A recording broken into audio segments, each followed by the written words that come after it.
Het is lekker om saam met julle te wees. My naam is Epaphroditus. Ek is gestuur van Filippi af. Dit is so 1300 km van hier af en ek het in Rome aangekom vandag. En ek moes kom uitvind hoe gaan dit met Paulus. Ons is bekommerd oor die man. Ons hoor nie so baie van hom as wat ons wil nie.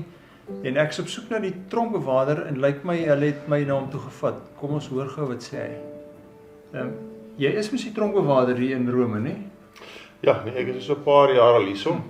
Ek het verneem jy's Epaphroditus, sê ek dit reg? Dis reg, hulle het jou reg gesê.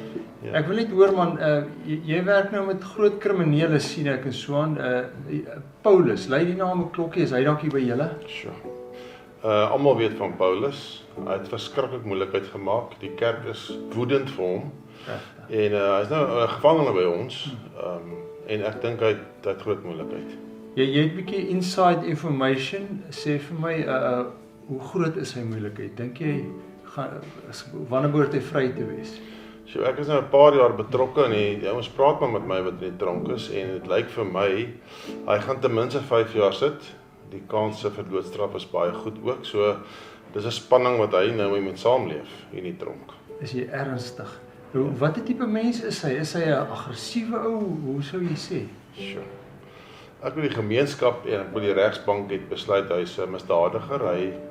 Ons keiser is vir ons baie belangrik en hy het nie 'n saak met die keiser nie. Hy het net hierdie een koning wat hy van praat, dis Here Jesus.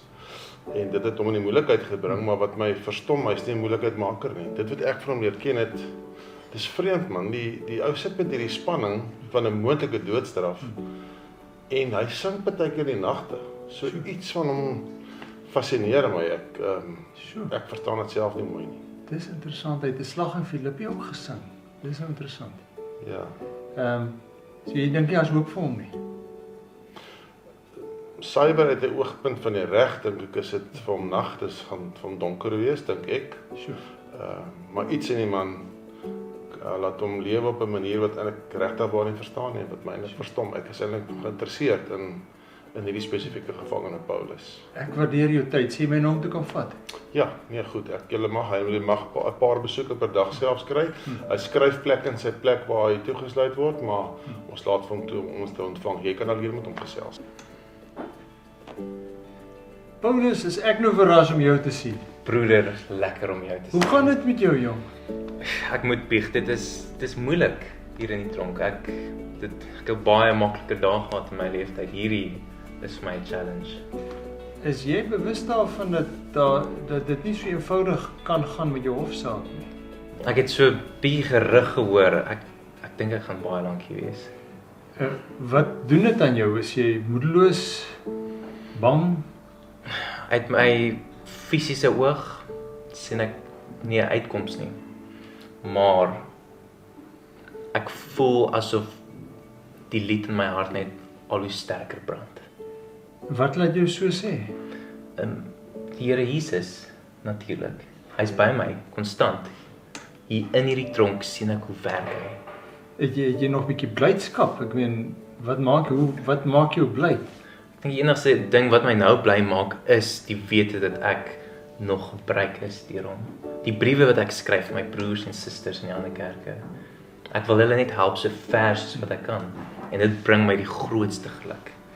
Dis vir ons 'n groot verligting om dit te hoor. Die gemeente in Filippi is baie angstig hoe dit met jou gaan. Jy het so baie vir ons beteken en ek kan nie wag om vir hulle te vertel hoe dit met jou gaan nie. Wonderlik. Sterkte vir jou, Paulus. Baie dankie.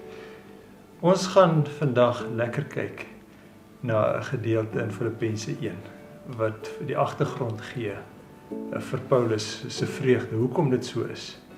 En daaruit wil ons leer wat in ons lewens moet gebeur.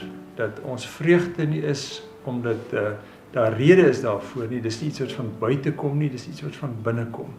Geniet julle gesels, help mekaar, want ons wêreld het hierdie verskriklik nodig. Kom ons bid. Here, ons dankie dat U ons verstaan en dat U ons regtig liefhet. Dankie dat U ongelooflike moontlikhede vir ons gee. As ons planne opraak, het U se nog net begin.